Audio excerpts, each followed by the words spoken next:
Welcome to Order of Operations with Integers.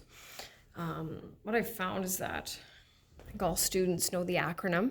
They know what each letter stands for, but they don't realize sometimes that the order of operations has to be followed every single time, not just on specific days when the teacher is teaching it. So we'll come up to some of these situations here later on. So the acronym is BEDMAS.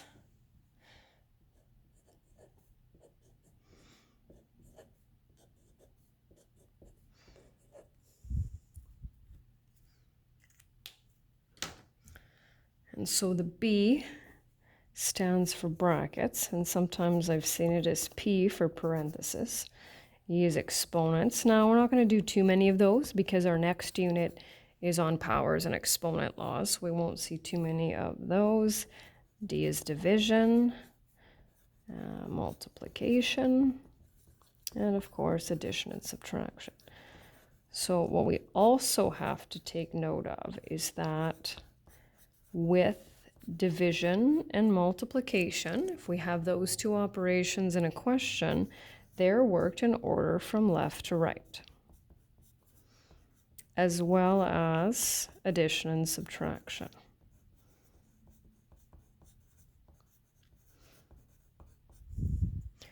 So I'm just going to slide over here and just give you 3 times 6 divided by 2. So even though in our acronym D comes first, right, for division, when we have multiplication and division, we go left to right. So we would go 18 divided by 2, and that would give us 9.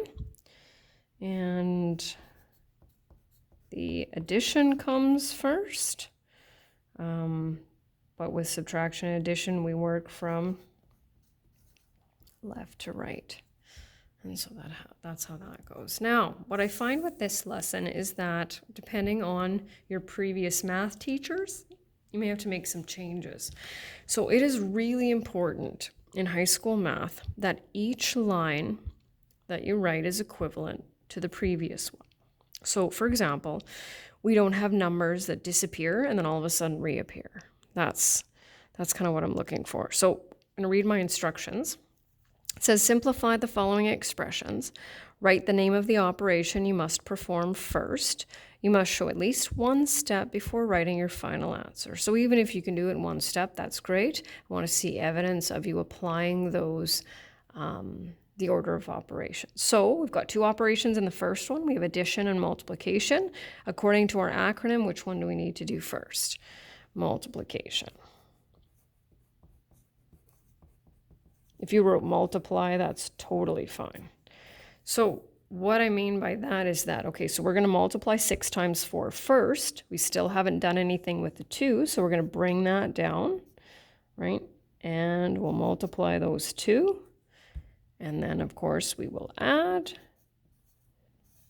And then we're finished. Now, I don't need you to box up your answers or anything like that, unless specified.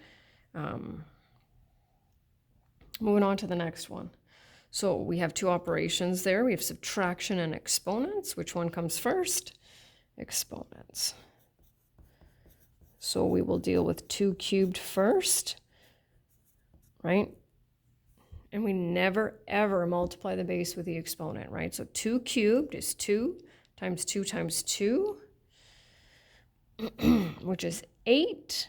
5 minus 8 is negative 3.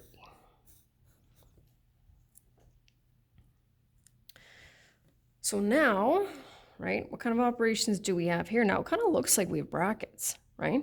But what we want to do is when we see brackets, we want to look at it and we want to say, okay, can we do anything inside of those brackets, right? Doesn't look like it. In this case, the brackets are indicative of multiplication, right? So we have multiplication and addition. So we're going to multiply first. Now, it's entirely up to you. I'm going to do both multiplications at once. If you wanted to do it one at a time, that's fine. So the first one we're going to do is 2 times negative 4. And we know that when we multiply one of each, right, when we have a positive and a negative, we get that. Negative 15. When I add two negative numbers, I get a negative number. sliding over. Oh, good, I can make it work. Okay, so now I've got some brackets. Looks like I've got some division inside those brackets, and I have subtraction. Right, so we're going to deal with the brackets first. Let's see, so what's inside the brackets? Negative 30 divided by 5. Well, that's negative 6 minus, right, what's 10 divided by 2? 5. And whether you like that keep, change, or whether you're using a number line, or whether you just know the answer, we end up with negative 11. This next one's a little longer. And we have two sets of brackets. So because they're separate from each other, we can actually do them both at the same time. So I'll bring down the 3, and I'll deal with my brackets. 5 minus 1 is 4, plus 2. Negative 1 plus 2 is 1, divided by 2. So now we have multiplication, division, and addition, and we'll go multiplication and division from left to right.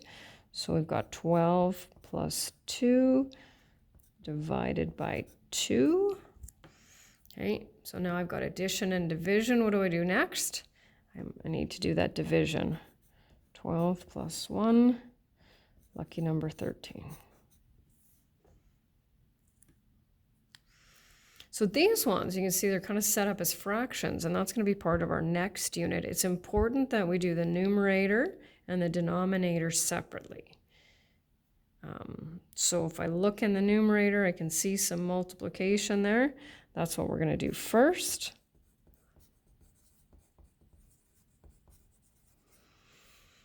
So we'll go 2 plus 16. Now, you can rewrite the 9 minus 12 if you want, but we can actually evaluate that at the same time. 9 minus 12 is negative 3. We'll keep going here. We're dividing a positive and a negative. Final answer, negative 6.